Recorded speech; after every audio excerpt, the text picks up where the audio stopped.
सपना पुरा हुँदा कस्तो हुन्छ थाहा भएन, तर सपना टुटेको अनुभव भने मैले धेरै बटुलिसकेँ। बस एउटै कुराको डर छ मलाई, सब ठिक हुने बेलासम्म सबै खत्तम नहोस्। बस थोरै स्वीकार र सहन सक्नुपर्छ।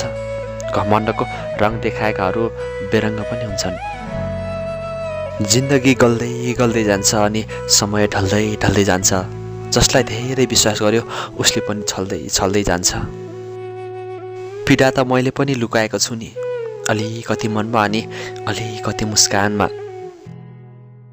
एउटा पाइलाले भन्ने गर्छ म थाकेँ, म थिचेँ अनि म दुखेँ, तर अर्को पाइलाले अझै भन्ने गर्छ म अझै नाच्नु छ, म अझै लड्नु छ अनि मैले अझै सिक्नु छ।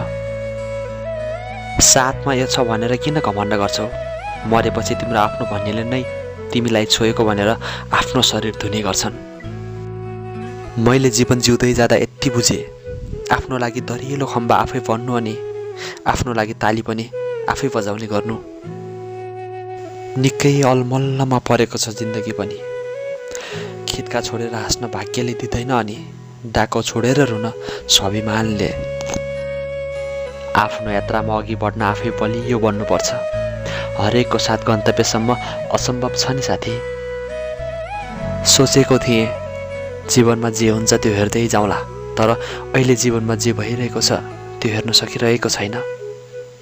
साथीहरू, तपाईँहरूलाई भिडियो कस्तो लाग्यो त? जस्तो लाग्यो त्यस्तै प्रतिक्रिया तल कमेन्ट बक्समा दिन नभुल्नुहोला। हस् त, धन्यवाद।